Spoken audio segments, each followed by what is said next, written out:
Okay, so the idea of this presentation is to improve the management of risk by addressing a conflict between production and safety. The agenda for today is we'll talk about the objectives of this training. What is production versus safety? We'll talk about decision making. We'll talk about the stop work policy. We'll talk about preventive observations, risk management, work permitting, and then I'll have some suggestions for next steps. This training is more of a little bit of a workshop, so I hope that you'll have some questions and we can then extend the time of questions and answers during that session.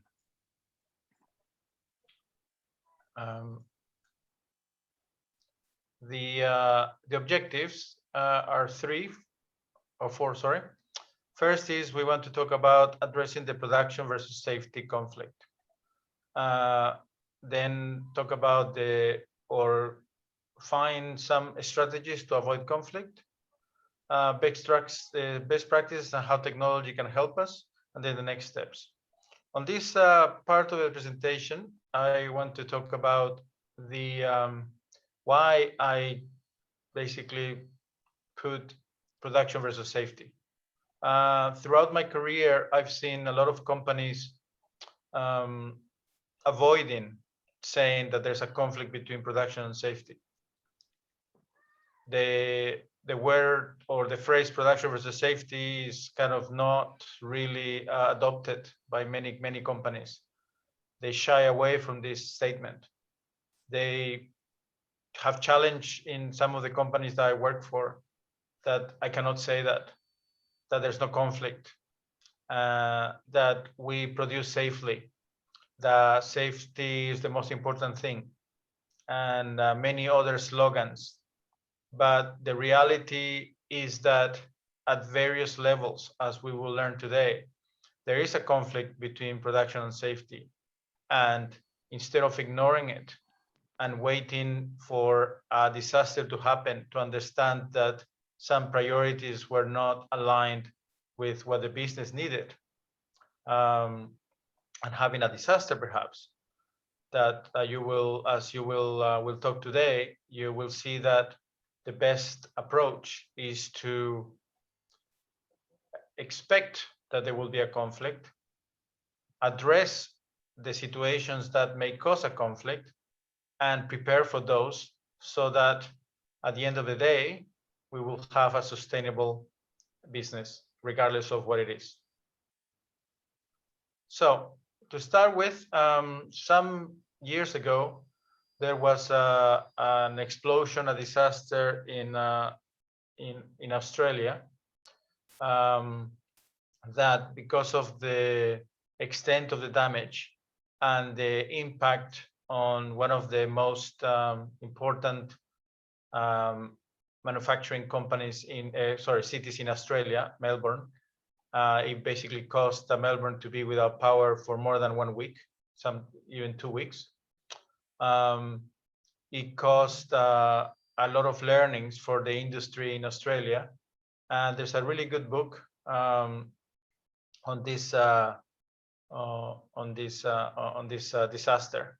But from the disaster, I wanted to extract one statement, which is one of the operators from the oil company during the disaster, in which he basically testified as saying, I would dare to say that I was faced with a dilemma back in the day, standing 20 meters from the explosion, as to whether I should activate the shutdown or not, because I was, for some strange reason, worried about the possible impact on production. What's happening here is a culture and operator who, even though there was a problem, he felt conflicted. He felt that there was not a clear course of action. And this is what this presentation tries to avoid by talking about the conflict and solving the issue. We will not have this.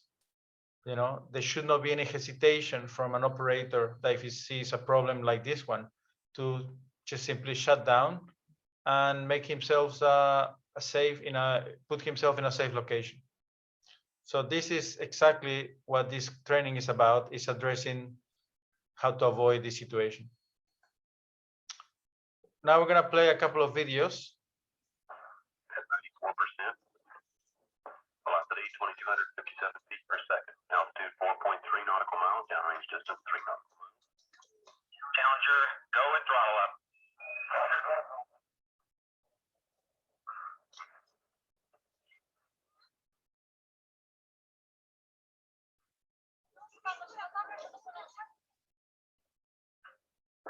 Flight controllers here looking very carefully at the situation. Obviously a major malfunction.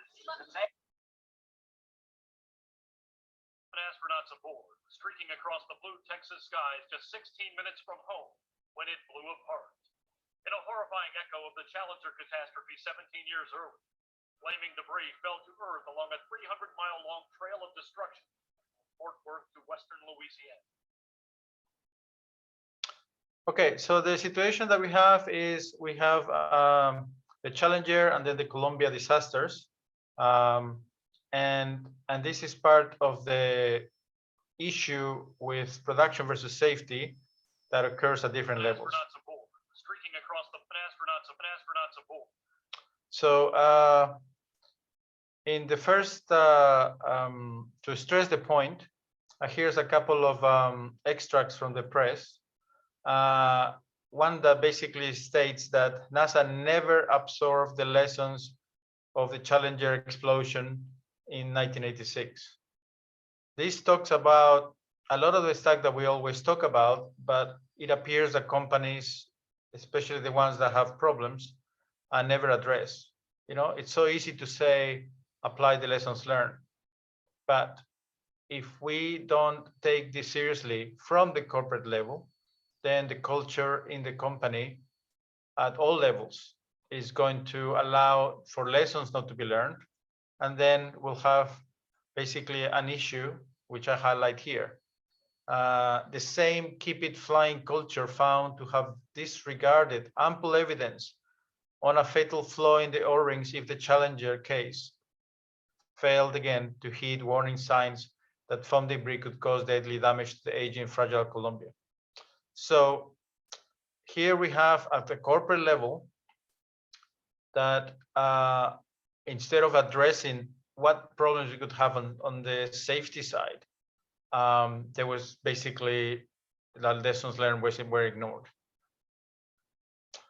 Okay, so what is the scope of production versus safety? Well, it applies at all levels.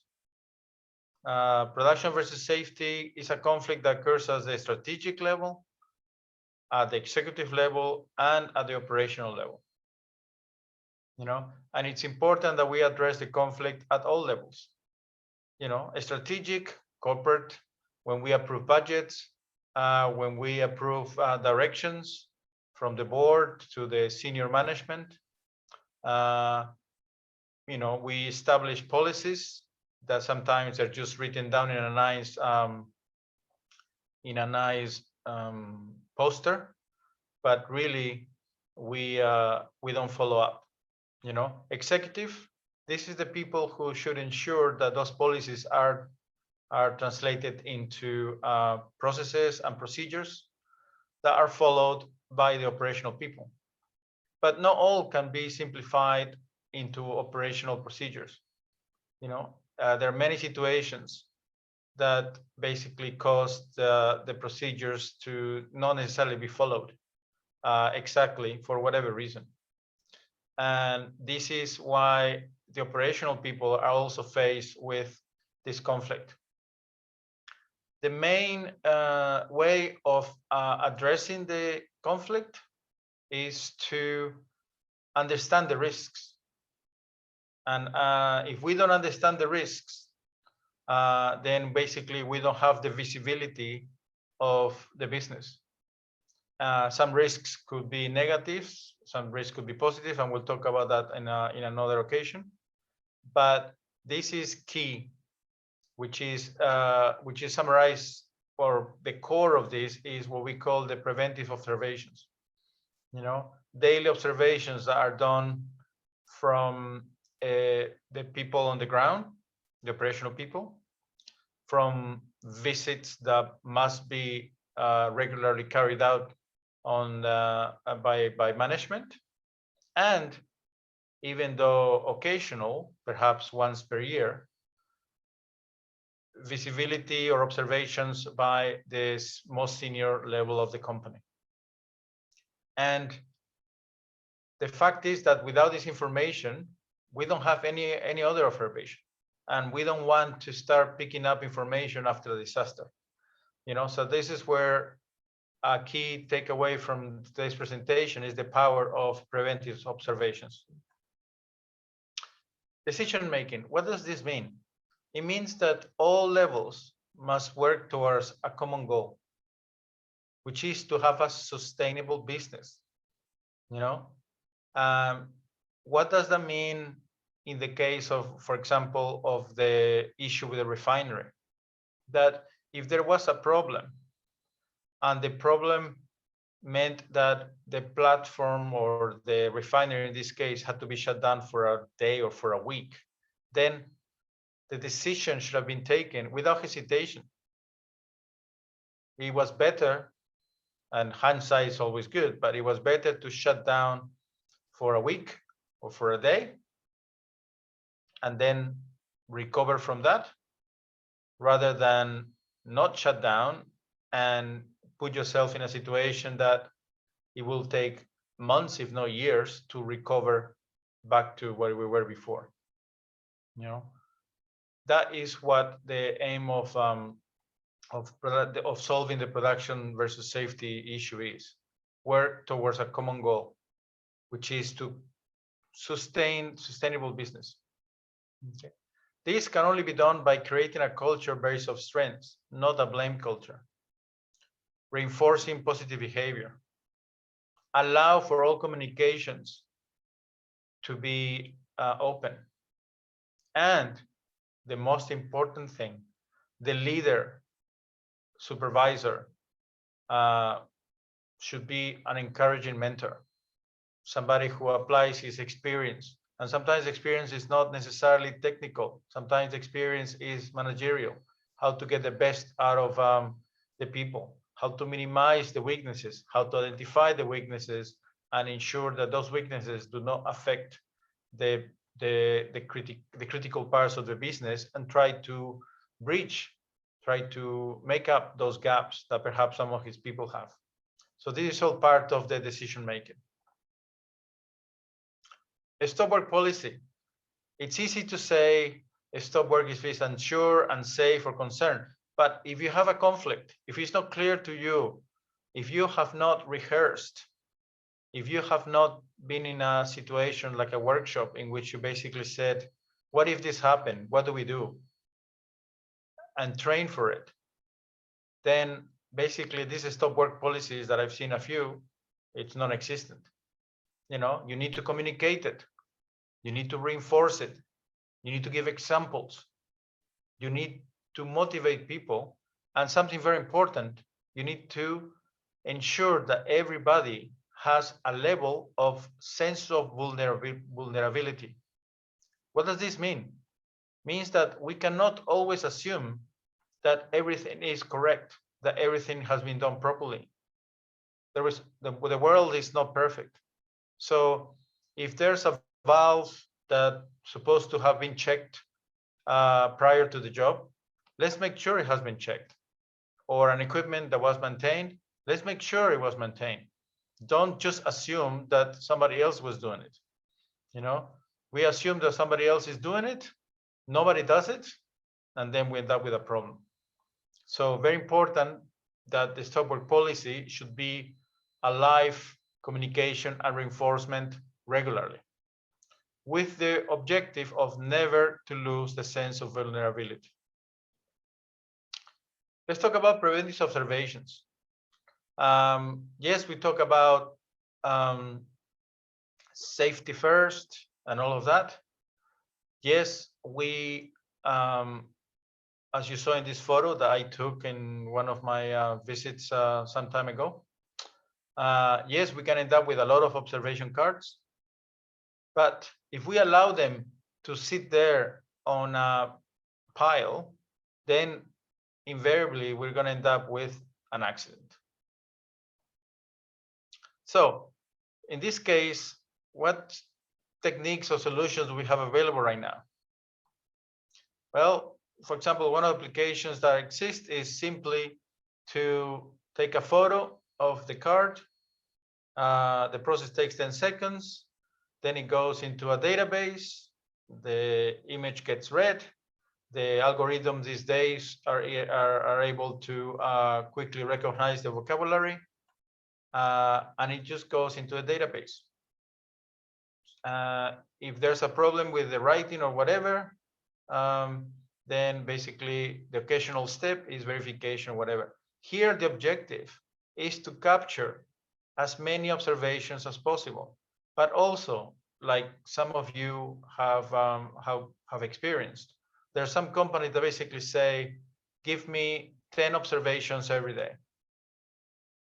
instead of basically saying, give me good observations today. You know, so the system gets overwhelmed with lots and lots of observations, and the important ones don't get addressed or registered, but nothing gets done. So this is where technology can help us, because in the processing of this technology, removing the manual updating of these observations, then we can provide quickly feedback to the personnel who is bringing those observations. And the feedback could be, okay, this observation didn't really add value. What were you trying to achieve with this observation? You know, or you've already repeated that. So, you know, what can be addressed about that? In my experience, the amount of observations is not a problem. Having also cards, manual cards to be written on, improves the type of observations and, in a way, the quality of the observations. I've seen many companies in which they've tried to move to technology, and the fact is, if you're in the middle of a platform offshore, or if you're in the middle of the jungle, or if you're in the middle of the desert, those IT solutions would not work necessarily. Or it will be really expensive to have, say, 1,000 people, all with apps and all that good stuff. So in my opinion, it's much better to continue this practice of written safety cards, because it increases the availability of, or the channel to anybody at any level to be able to provide an observation. And then afterwards, let's just leave the technology that we have these days to convert those observations into incident prevention. What do we achieve? Well, thanks to technology, we can have the information of observations ready for the next job, ready for the next day, you know, and that allows the meetings to be more powerful. You know, I've seen some companies that do this. You know, everybody receives a simple PDF of all the observations recorded the day before.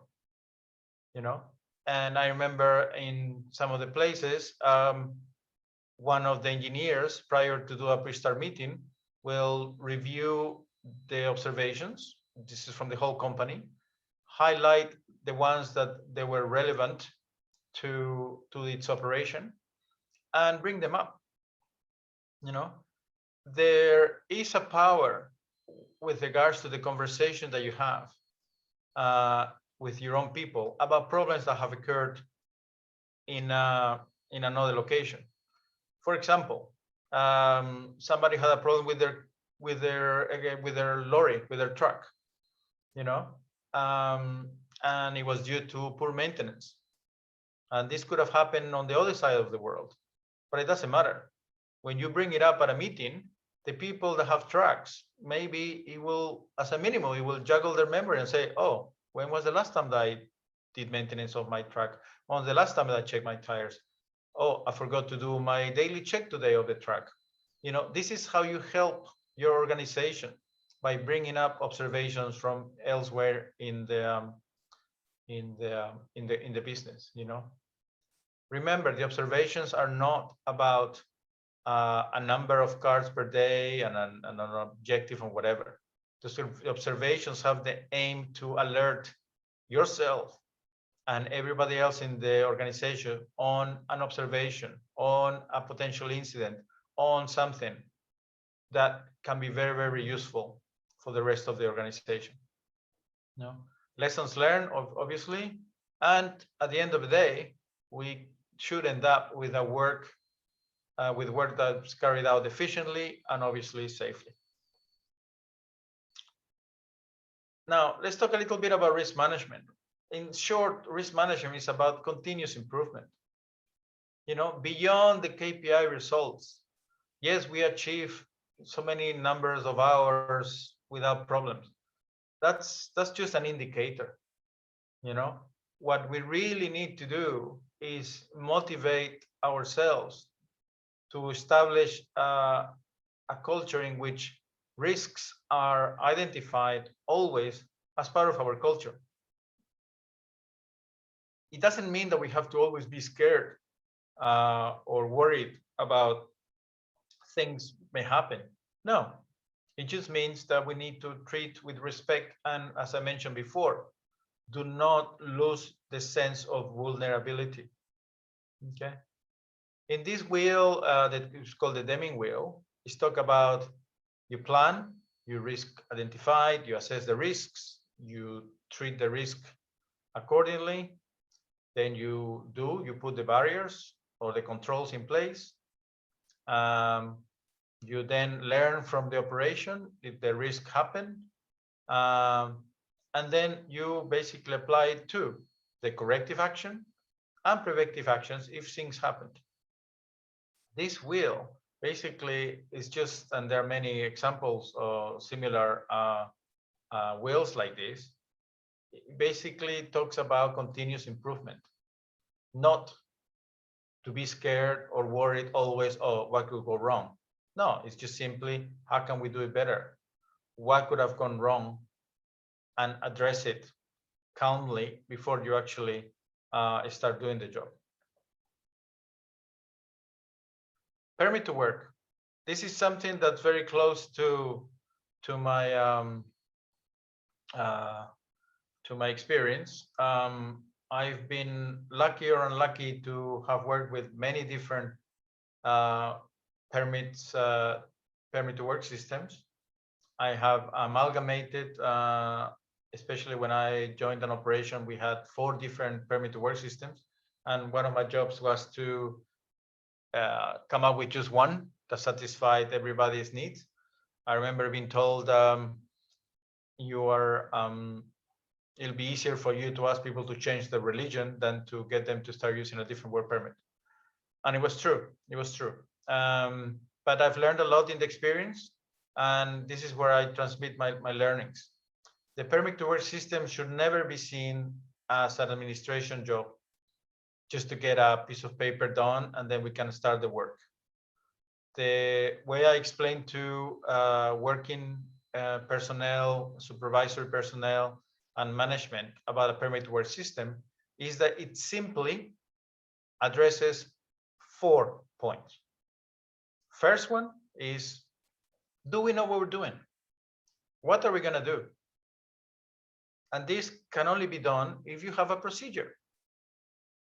As simple as it could be, maybe just 4 steps, maybe it's 4 pages, but it has to be a clear and concrete procedure. It has to be documented. What are we going to do? Secondly, we need to know the risks. So how can we know the risk if we don't know what we're about to do? So this is where knowledge of risks or the risk assessment or risk evaluation is done.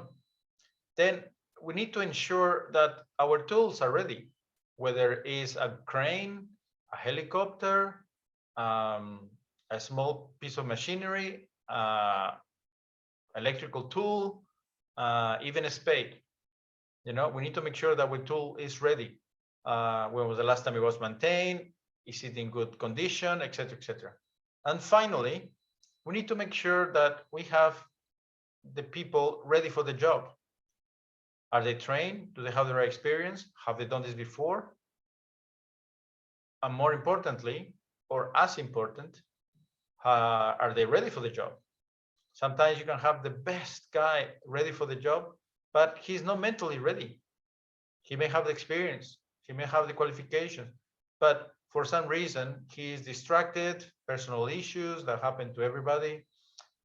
He didn't sleep very well, whatever, you know. So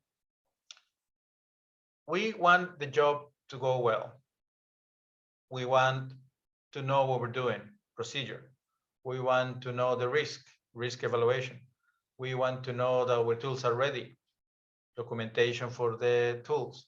We want to know that we have the right people and they're ready to do it, documentation for the staff. So these 4 things are what the permit to work system brings. Formalization that we've checked all this. And this is how we sometimes need to explain, sell, motivate people to respect the permit to work system as a tool that help us do the work the right way, not just a simple administration paperwork just to quickly get approval and get on with the job without actually understanding how the permit to work system is helping us.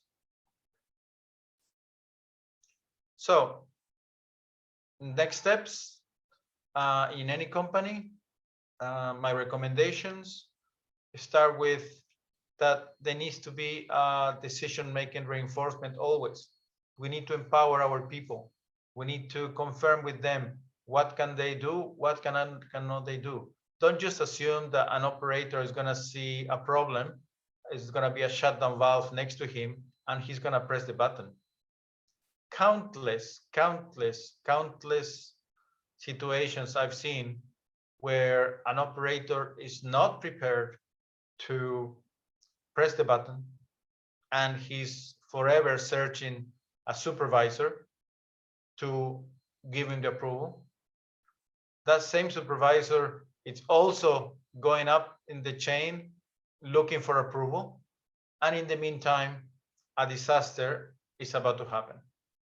So it needs to be clear by playing the different scenarios that not only an operator, a supervisor, a guy in the field will be able to make the decision, but also that he will not be scared of making the decision. You know, most of the people that I've seen with this conflict are scared that they may get fired, are scared that they lose their job, they'll get penalized, they'll lose money, etc., etc. And it shouldn't be like that. But we're just gonna wait for a manager to say, "I'll never fire my people" if they make a decision? No, there needs to be a conversation. There needs to be clarity. There needs to be a dialogue between the leaders and the people on the ground, in which the people on the ground live satisfied that, yes, I can press this button if I need to shut down things, or I can take this course of action because I'm doing it in the name of a sustainable business, and my supervisor is going to support me. And if I make a mistake and I press the shutdown button without having all the information or whatever, then so be it. The organization learns, the incident gets investigated for the purpose of learning what could have been done differently. But the bottom line is the business can continue in the future. needless to say, training and practical workshops that are relevant to the company's operations are important. We cannot organize our people, we cannot support our people by simply preparing procedures and sending them by email and expect them to read and understand. We need to have workshops, we need to engage people, we need to understand what they're thinking. You'll be surprised. Yeah, I was surprised in my experience in 2 different countries, in 2 different continents. The same process. You sit down with the people, and then what you think it's obvious is not that obvious to them, and basically we needed to work out those differences, and that was good. The digitization of observation cards is something that is very, very important. We need to use technology to make our life easier, and in this case, like I mentioned, I'm an advocate of manual observation cards that allow everybody to basically being able to record the observations, and then let technology help us convert those observations, handwritten ones, into data to make the jobs better. And finally, there has to be clear action plans to improve safety. To improve safety culture. You know, it's not good to say the company has a good safety culture, or for somebody to say the company does not have a good safety culture. You know, if somebody criticizes your operation and says there's no safety culture, let's be specific. What does that mean? Is it that the people are not respecting the permit to work system? Is it that people are not wearing the PPE, which is a symptom of that people are not really engaged properly? Is it that during a job people don't discuss about the risks? What exactly? Criticism, positive, constructive criticism is always welcomed, but simply stating there's no good safety culture, what do you do with that? You know, in the same way, if people say, why do we have a good safety culture? Then we need to be proud about it and establish it beyond the KPIs, beyond saying, oh, we haven't had an accident in 100 hours or 1,000 hours or whatever. You know, people need to be engaged. Your workforce needs to be alert. And that is really, in my opinion, what constitutes a good safety culture. Okay, just to highlight a couple of softwares, if you weren't aware of the technologies that are available. There is the digitization of observation cards that we talk a little bit about it.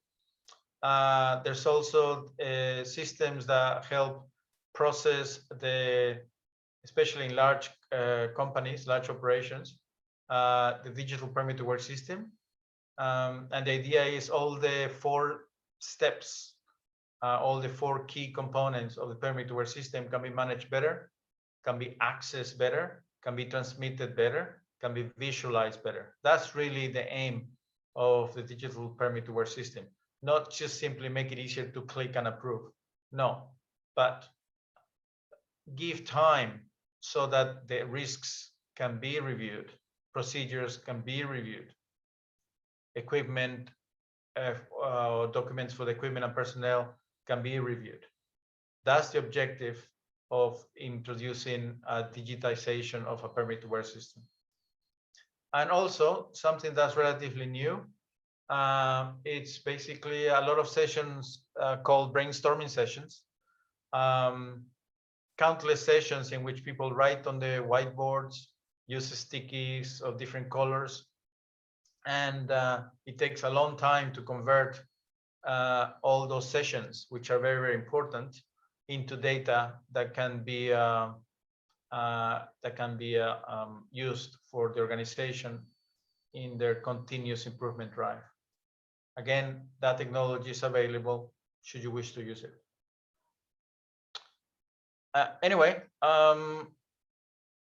I think I've completed the presentation. And now I'm ready for, before the questions and answers, just to highlight what we discussed. Production versus safety is a conflict at all levels. Don't be under the illusion that you don't have a conflict with regards to production and safety. Address it. And one of the ways to address it is to strengthen your decision-making process of all levels, managers, operators, supervisors, whatever. Okay. The stop work policy is not just a communication. It needs to be reinforced. It needs to be discussed. It needs to have examples so that people understand when can they stop the work and when may not be necessary. And if in doubt, you can stop. Preventive observations, the most powerful tool. It really gives us all the data that will help us do the job better.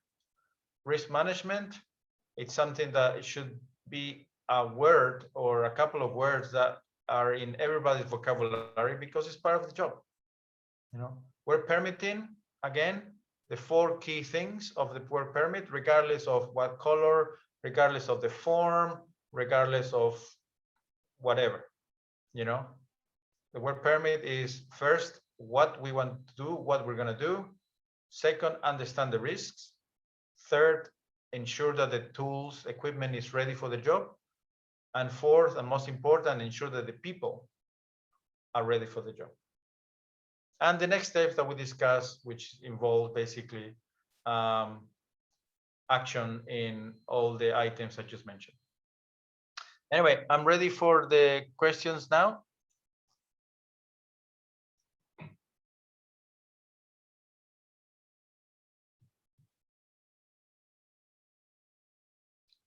Sanskar?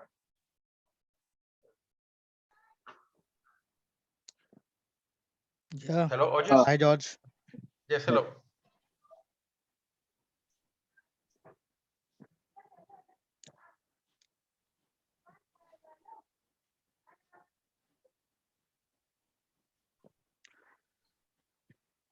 Okay, thank you, Mick.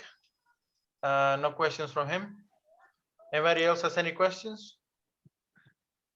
Yeah. Hi, guys. Thank you, George, for this fantastic presentation and this training. I would like to invite all the attendees. If you have any question, then please ask to Mr. George Pindu.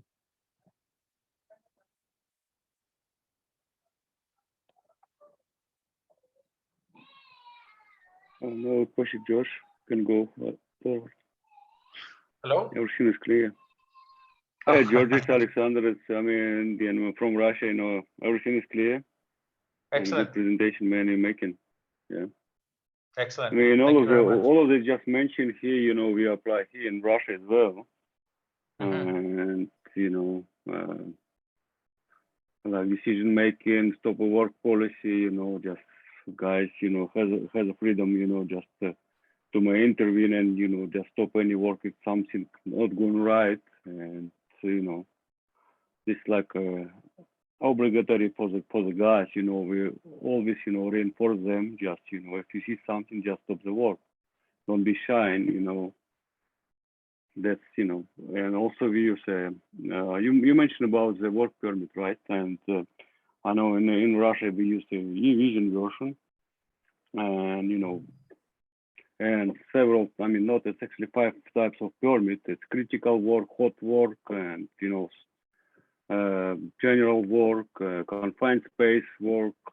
You know, that's what we actually have. But I believe we just you know, discuss about all of the, I mean, around the industry, right? Around all of the industry, right, in the world. Excellent. Very good. Thank you for your comment. You're welcome, man. Yep. Thanks, Alex, for your queries and information. I would like to invite, if anyone have any question, you can ask to Mr. George Pindu. He is available.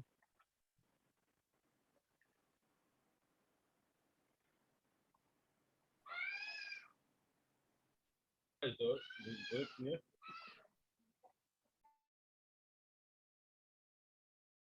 Hello. George, this is Yes, George hello. Kumar here. Somebody's asking. It's a bit faint. Yeah, Bharat Kumar here. Can you hear me? I'm audible. Yeah, Bharat cannot Kumar, hear you you. are audible. Yeah, You are we audible. barely hear you. We barely hear you, but we hear you. Okay. Yeah, thank you. Yeah, actually, my question about the risk assessment during the operation in oil and gas industries. How many types of risk assessment we can evaluate before start the operation? Means during the pre-startup safety review. So, can you please elaborate some views on the? Sure. Okay. There, it's a chapter by itself to talk about risk evaluations or risk assessment. But let me tell you about my experience. Risk assessments in an ideal world are done by, and I say in an ideal world because some of you are going to probably reflect on their own operation and realize that it may not be the case. You know, if you have a job that's going to involve, excuse me, it's going to involve 4 people, you want the risk assessment to be done by those 4 people. And the risk assessment, ideally, in my opinion, should start from a blank sheet of paper with the procedure next to it.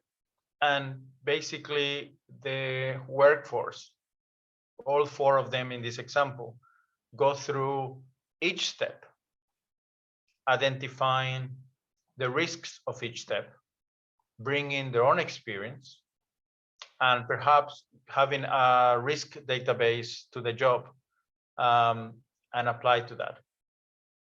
And then you end up with not only an understanding of the risks, but also a very well-informed group of people that will work as a team, as one, and carry out the job.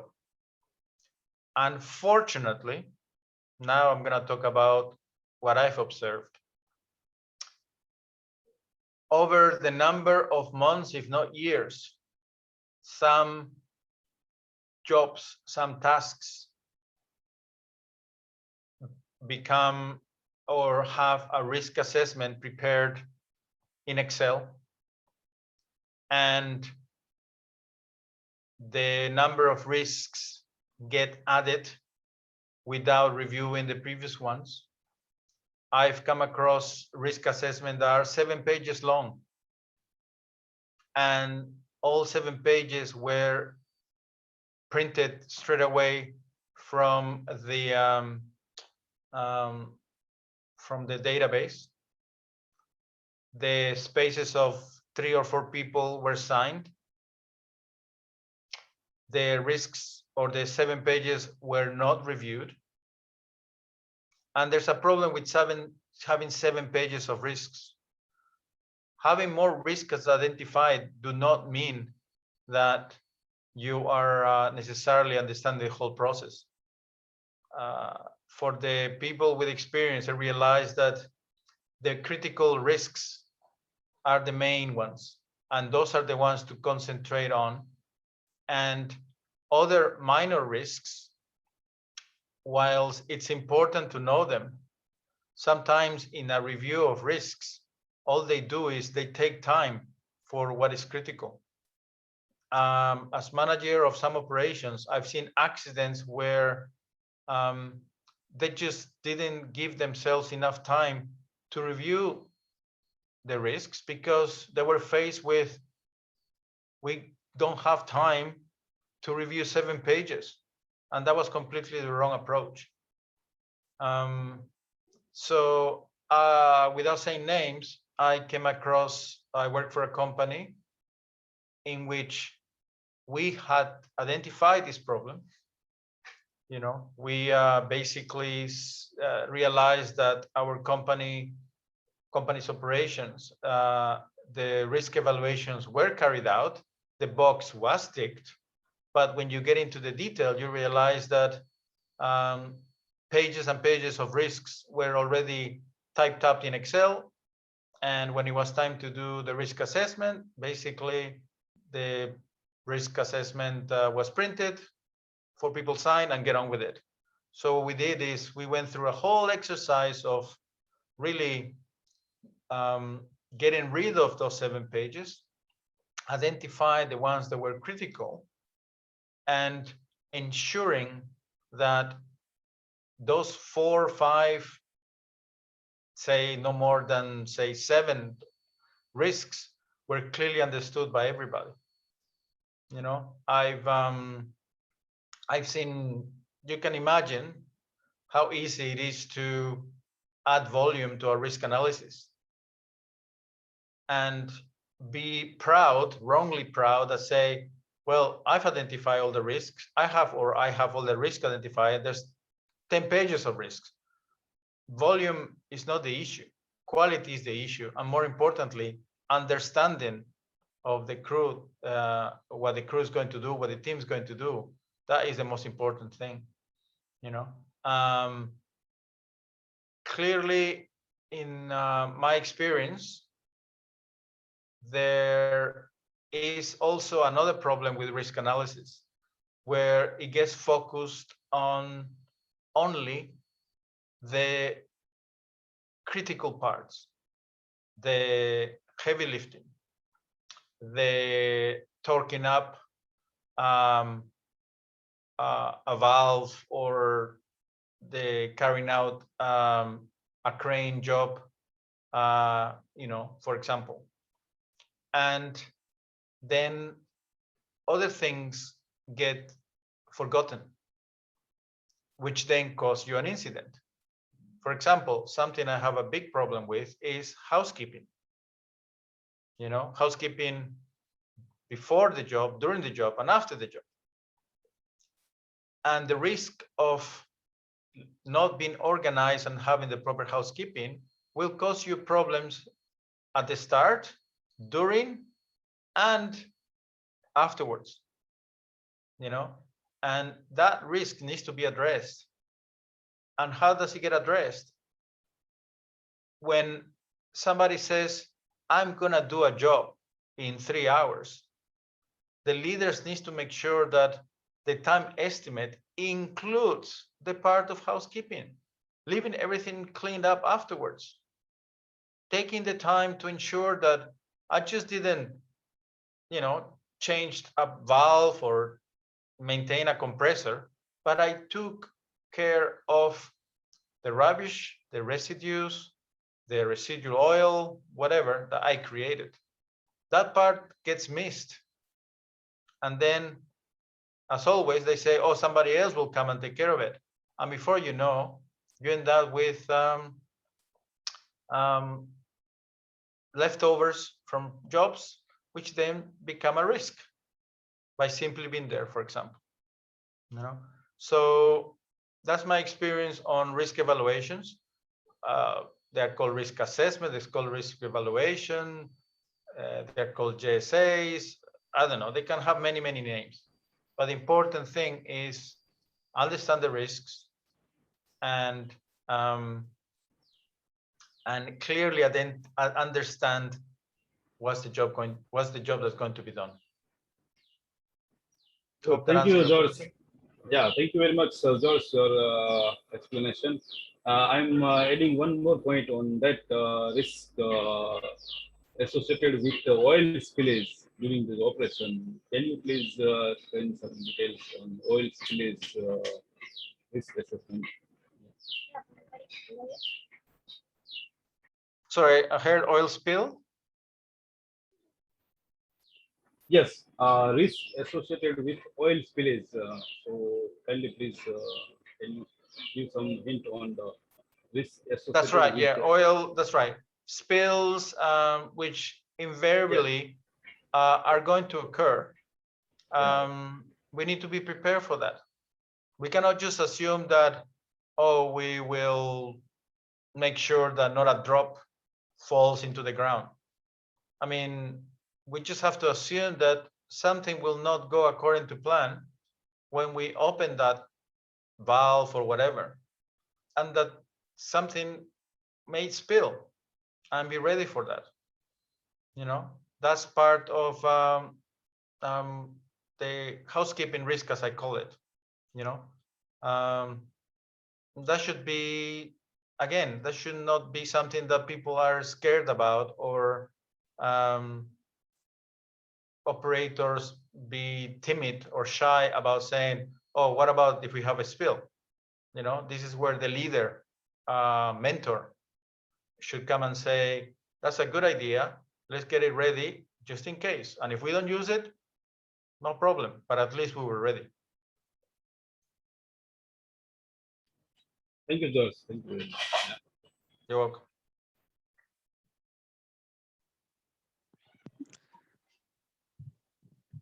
Thank you, Bharat, for raising such a wonderful query. Welcome. I would like to again, if someone has any query, please raise it in front of Mr. George Pindu. It's Sanskar. So, George, I was listening to your last answer and it was a wonderful explanation. So regarding that, I'm sorry, Sanskar, we cannot hear you. okay. Can you hear me now? Yes, a little bit better, yes. Okay. So what I was saying is that from your last answer, which was like which had a lot more explanation. So now from there, I derived a few things. So as you said that experience is something which matters a lot while doing risk analysis, and that helps you to overcome that quality metrics over that volumetric metrics, that rather coming up with a 10-page sheet of a listed number of risks. Rather than that, we have 1 or 2 points where actually those risks could occur and you could come up with those events. So like incorporating the newest of the technologies in the industry, like the data driven part. So once like these technologies are being introduced in the process excellence part, that's a different thing. But when coming up to the processes which involve experiences, how we can incorporate these technologies, or what are your experiences like, where are the areas where we could actually define the human fault through and take that through this particular technology driven part, and then come over those real-time reactants where actually the human fault occurs. My only comment and my only answer to your query is that don't simply implement a system because another company has done it, perhaps a much bigger, more renowned, more well-known company. I use a couple of words that I can't remember where I got them from, is to be adequately sophisticated. If the size of your operation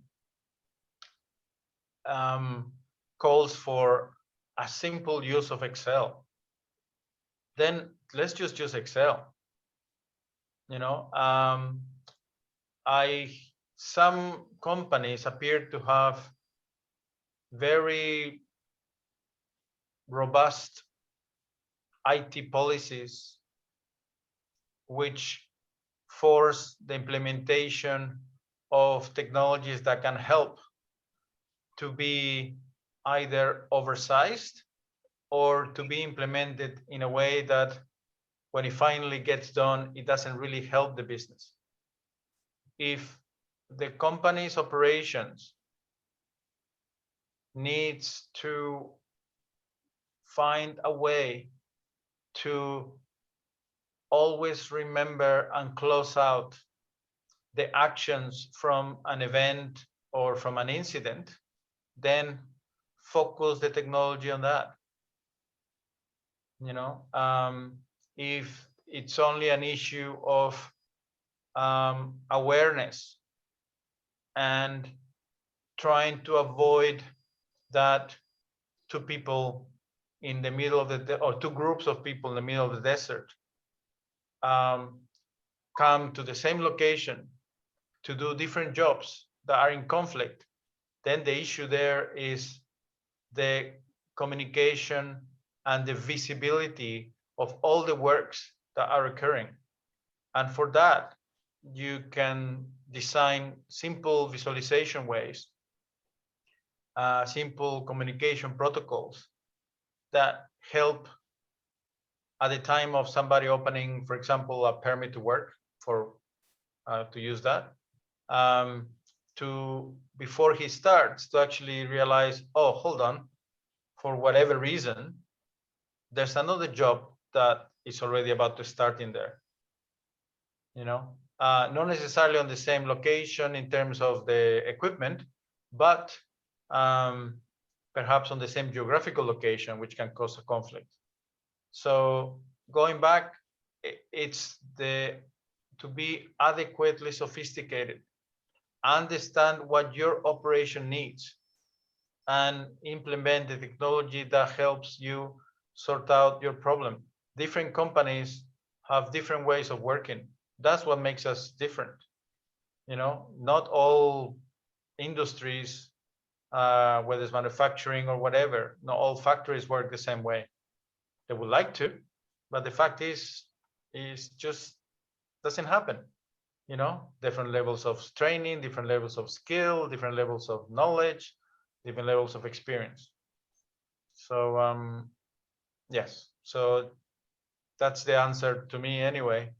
To be adequately sophisticated, understand your operations, define really the problem, and solve that problem. Not try to bring a solution from just because that worked for another company. Your reality could be very different.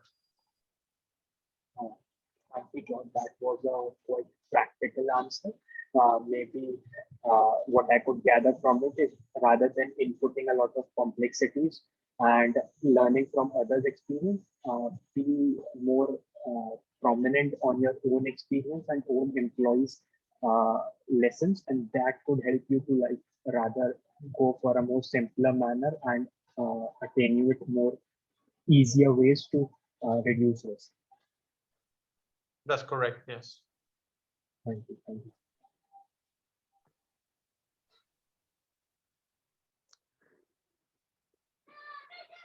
Thank you, Sanskar, for raising a such query, and thank you, Mr. George Pindu, for delivering us such a excellent answer on that. Is there anyone who would like to raise a query?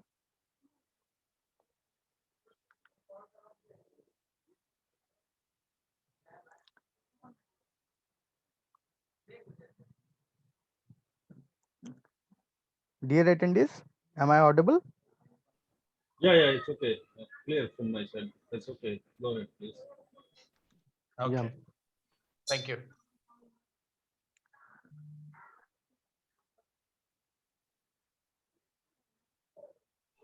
Okay. So Abhishek sir, I think like if there would be any more queries, participants can mail us that and we can like direct them to George and then he can respond to those queries if there are any in future. Okay. Okay, everyone. I would like to thank you to all attendees to have you present in our event. You bring your valuable time to join us in this event. And if you have any query, then you can simply get back to it on at support@oges.info. We will reply you over there. And if you have any query related to on this training, you can write to over there. Okay. Hello, And all this support. I have one query regarding this certification. So when you will deliver this certificate? Written in, okay. So we'll try to deliver them maybe by Monday itself, and uh, uh, along with the certificate, we'll also deliver the handouts as well. So the PPT handouts that will be available. Yeah, so recordable slide also be shared, right? Uh, record for recordable slides, the recording itself would be there on the Oges training portal. So that could be accessed by you anytime when you want. And then the slides in PDF format that will be shared with you on the email. So that will be received. Okay, okay. So please share the link so we can access these all these slides. Sure, sure, sure. We'll do that. Sure. Thank you, Ms. In future, if we have any question regarding the risk assessment regarding the production and safety, as well as for more on the project side, and even the construction, commissioning, startup, then we will surely back to you to get some valuable feedback from your side to implement on site. Okay. No problem, Bharat. Like we can have like we already have George with us, and then we can communicate, help you to communicate with him, and then we can proceed on that particular query if you have any information. No problem. Sure. More than happy to address any queries you have after this. All right, thank you very much. And also, we would like to thank you if you can share your contact number. We can call or WhatsApp some queries for quick communication. So it will be better for us. So Sure. we can share the support ID, and through that, like there would be a contact number itself. That would be a WhatsApp contact number of the support support handle. So we can deliver you that, and the queries would be directly handled by George. We will Yeah, transfer yeah, them to George. that's good. Thank you very much.